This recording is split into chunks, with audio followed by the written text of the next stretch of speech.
It's too many errors, Craig. Really, first half sort of stuffed you, and then they shut you out. But yeah, we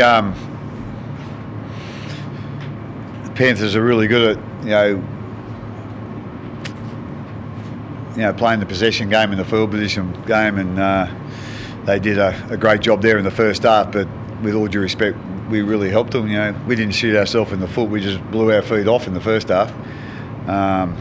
Like I say, just with errors and just looked like we were looking for shortcuts, and that doesn't work against a team like that, or the team that they've been the last 3 or 4 years, and you need to be nearly squeaky clean to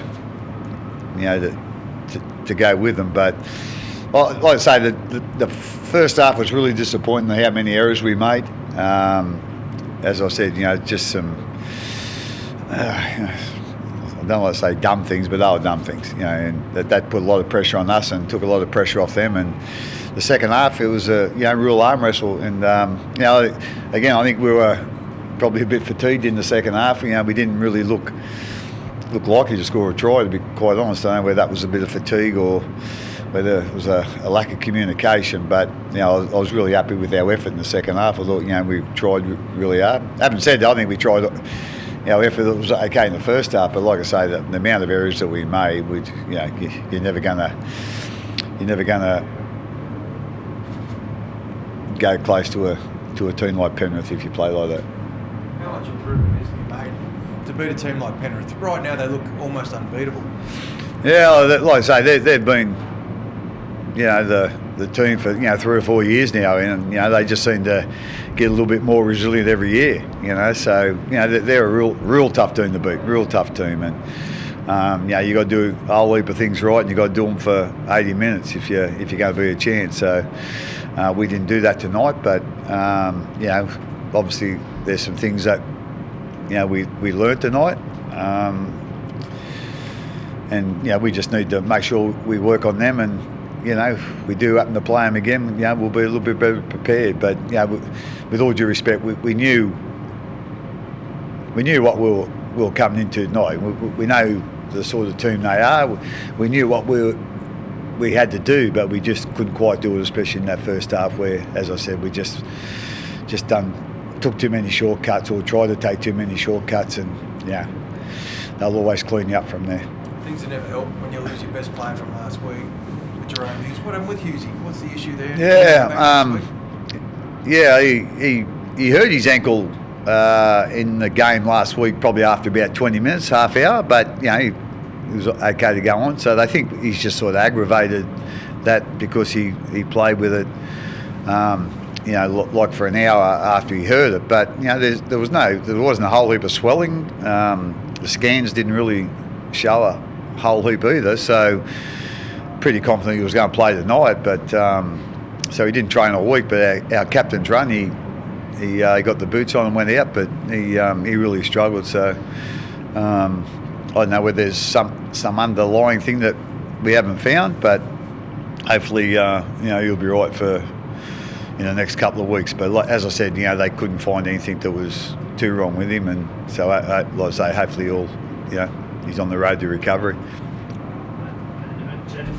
Craig, you obviously lost Davey in the build-up, and then what's the situation with him? Yeah, he's done fortunately, he hasn't done the ACL. I think they thought it was going to be I think they thought it was an ACL to start with, but it's a medial. They think he's torn it. He's done a fair job by the sound of it. So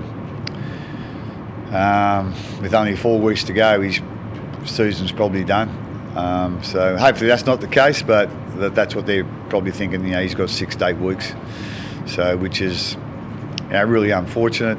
He's had a really bad run with injuries, George. And he deserves better than that. He always works hard, and he does a really good job out of the backfield for us and all the teams he's played for before. And so just hopefully he might be able to get back a little bit quicker, and we'll just see what happens. You just touched on how difficult it is to beat Penrith, but especially here, like the crowd really gets on top of them. Like, how do you take that out of the game? How do you, if you have to come here in week 1 or whenever it might be, or whoever is going to come here, take that out of the equation? I think it doesn't matter where you play them. They're always going to be hard to beat. And I think all teams are a little bit hard to beat at home, but yeah, like I say, you have to play the long, the patient game with them if you're going to have success. But you need to be real patient, and whenever your chances come, your little moments come, you've got to grab them with both hands.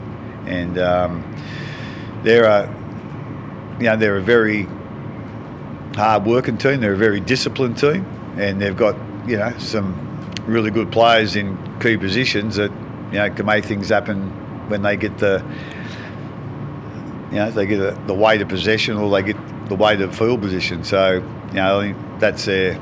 I don't think their game plan's too hard to see, but stopping it's another thing. And like I say, the way we sort of handled the first half, we were never going to handle that. But like I say, I was really happy with the way we responded the second half, and thought our effort was great. And like I say, it was only, I think, 6-0 in the second half. So I know you're probably not cheering too loud when you don't score in the second half, but I just thought after the first half we were probably our communication was out, and from the fatigue that we had in the first half. So like I say, we know what we need to do. Doing it's the hard thing, and we learned a lesson there tonight, and hopefully we can learn from that. Yep, thank you.